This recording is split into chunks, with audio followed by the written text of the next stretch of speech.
Good morning friends, welcome to today's lecture of HEPA filter.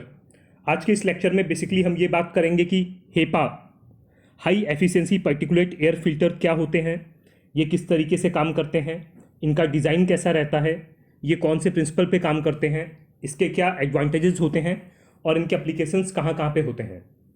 Before starting today's lecture, अगर आपको मेरे lectures अच्छे लगते हैं तो मेरे चैनल को सब्सक्राइब कीजिए और जितना ज़्यादा पॉसिबल है उतना ज़्यादा वीडियोस को लाइक कीजिए और अपने फ्रेंड से शेयर कीजिए। सबसे पहले हमारे लिए ये जानना जरूरी है कि हेपा फिल्टर होता क्या है।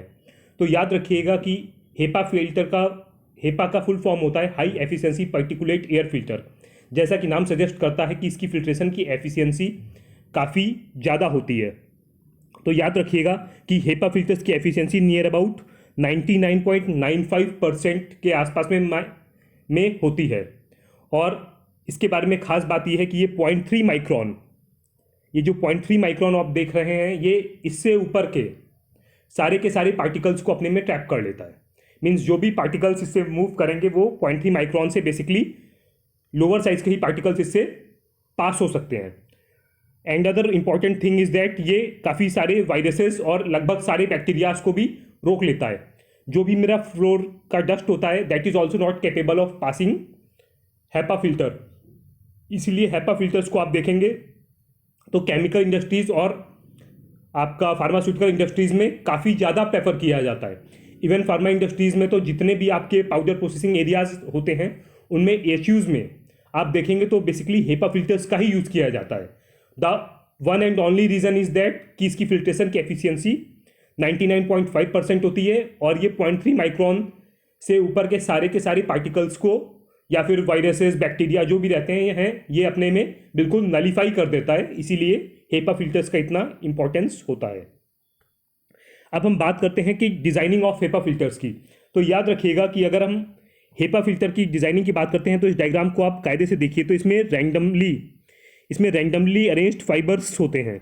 ये आप देखिए, इसका ये जिगजैग टाइप का, इसमें ये पूरी की पूरी असेंबली जैसी है। चारों तरफ आप ये देखिए, ये चारों तरफ फिल्टर का फ्रेम होता है। इसके बाद में ये एक से दूसरे, ये देखिए एक से दूसरा आपका एल्यूमिनियम की शीट्स इसमें लगी रहती हैं। ये देखिए, ये आपका ऊपर नीचे करके ये एल्यूमिनियम की शीट्स लगी हुई हैं। उनके बीच में ये आपका फिल्टर का मीडियम पड़ा हुआ है। अब ये देखिए, ये continuous sheets of filter medium.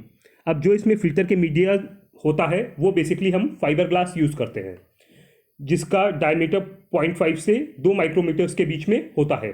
ये जो फाइबर्स होते हैं ये बेसिकली आपके बिल्कुल टेंगल शेप में, मतलब एक दूसरे में फंसे हुए होते हैं। इन डायग्राम्स को आप गौर से देखिए, ये देखिए फाइबर्स इस तरीके से एक के अंदर एक बिल्कुल अरेंज रहते हैं। जो ये आपकी जो एल्यूमिनियम सेपरेटर्स के बीच में ये जो फाइबर की सीट है उसमें ये क्या करते हैं, जब ये फाइबर्स को एक दूसरे में ये देखिए इस तरीके से जब गुच्छे टाइप में फंसाया जाता है तो वो अरेंजमेंट इस तरीके से होता है कि वो बहुत ही नैरो पैसेज, मीन्स 0.3 माइक्रोन से ऊपर का ही पैसेज वो प्रोवाइड करता है कि जो पार्टिकल्स 0.3 माइक्रोन से कम है वही उससे पास हो सकते हैं। इस अरेंजमेंट की वजह से 0.3 माइक्रोन से नीचे के पार्टिकल ही उससे पास हो सकते हैं और सारे के सारे पार्टिकल्स उसमें ट्रैप हो जाते हैं।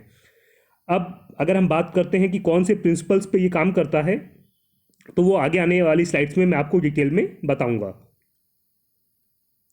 अगर आप मैकेनिज्म ऑफ वर्किंग की बात करते हैं तो ये 3 प्रिंसिपल पे काम करता है। First one is diffusion, second one is interception and third one is impact.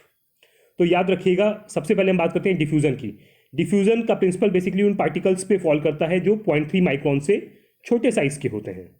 ये पार्टिकल्स बेसिकली आपका, जैसे आपने ब्राउनियन मोशन पढ़ा था कि पार्टिकल जिगजैग मैनर में मूव करते हुए चलते हैं।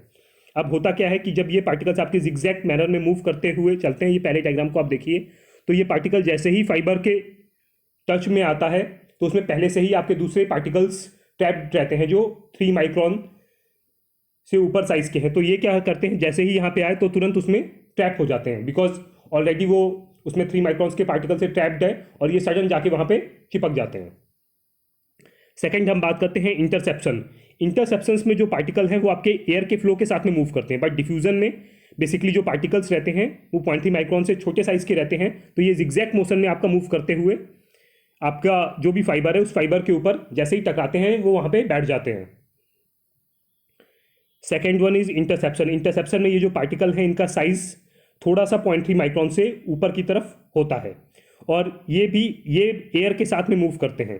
तो जैसे ही ये फाइबर के टच में आते हैं, ये फाइबर पे ये पार्टिकल चिपक के बैठ जाता है। Third one is impaction. Impaction में बेसिकली हम बात करते हैं हायर साइज पार्टिकल्स की, मीन्स नियर अबाउट मान लीजिए कि 4 माइक्रोन से ऊपर के पार्टिकल्स की। ये पार्टिकल्स आपके एयर की फ्लो के साथ में मूव करते हैं, लेकिन जैसे ही ये सामने फाइबर से टकराते हैं, इमीडिएटली ये अपनी सारी की सारी वेलोसिटी खो देते हैं और वो वहाँ पे ही चिपक के बैठ जाते हैं। बेसिकली अगर आप देखेंगे तो इसमें ज़्यादा कंफ्यूज होने की ज़रूरत नहीं है। ये 3 अलग अलग नाम दिए हैं, diffusion, interception, inertial, impaction. But अगर आप बेसिक फंडा देखेंगे तो ये सारे के सारे पार्टिकल्स अपनी जो वेलोसिटी है, वो वेलोसिटी जिस वेलोसिटी से वो मूव कर रहे होते हैं, उस वेलोसिटी को वो लूज कर देते हैं, बिकॉज रास्ते में उसके कोई ना कोई आपका बैरियर आता है, जो बैरियर आपके फाइबर्स प्रोड्यूस करते हैं। तो उस बैरियर के आने की वजह से वो पार्टिकल्स वहां पे ही रुक जाते हैं और फ्रेश एयर आगे की तरफ मूव करती है। नेक्स्ट हम बात करते हैं एडवांटेजेस क्या होते हैं HEPA फिल्टर्स के। तो याद रखिएगा कि इसका पहला एडवांटेज ये रहता है, it is easy to maintain. Second one is it is inexpensive. Third one is high quality filters, because जैसा मैं आपको पहले भी बता चुका हूँ, इसकी एफिशिएंसी 99.5% से ऊपर होता है। It can catch टिनी particles and micro organisms also, ये भी मैं पॉइंट आपको पहले ही क्लियर कर चुका हूँ। नेक्स्ट हम बात करते हैं कि मेन फीचर्स क्या होते हैं आपके HEPA फिल्टर्स के। तो याद रखिएगा, इसके सबसे इंपॉर्टेंट फीचर ये रहता है लो प्रेशर ड्रॉप। इसके केस में ये एयर जो मूव कर रही है, जब इसे पास करती है तो प्रेशर ड्रॉप काफ़ी कम होता है। It is very easy to install, इसका इंस्टॉलेशन काफ़ी इजी है। नो बाईपासिंग, इसमें बाईपासिंग पॉसिबल नहीं है। It is washable and reusable, इसको इजिली वॉश करके हम दोबारा यूज़ कर सकते हैं। हाई डर्ट होल्डिंग कैपेसिटी, इसकी जो डर्ट होल्डिंग की कैपेसिटी है वो काफ़ी ज़्यादा होती है। It has high filtration efficiency, ये पॉइंट मैं आपको पहले भी बता चुका हूँ। And last one is it has good mechanical strength, इसकी जो मैकेनिकल स्ट्रेंथ होती है वो काफ़ी ज़्यादा होती है, जिसकी वजह से ये काफ़ी लॉन्ग लास्टिंग होते हैं। नेक्स्ट हम बात करते हैं एप्लीकेशंस ऑफ HEPA फिल्टर्स की। तो याद रखिएगा कि HEPA फिल्टर्स का बेसिकली मेजर एप्लीकेशंस होता है आपका केमिकल इंडस्ट्रीज़ में, फार्मास्यूटिकल इंडस्ट्रीज़ में, फूड प्रोसेसिंग इंडस्ट्रीज़ में, माइक्रोबायोलॉजी एंड न्यूक्लियर टेक्नोलॉजी में। सो होप आपको HEPA फिल्टर से रिलेटेड सारी की सारी चीज़ें बिल्कुल क्लियर हो गई होंगी। So that's all for today's lecture.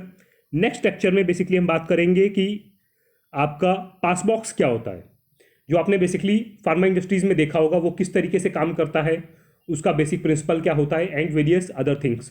So till then, good bye, have a nice day.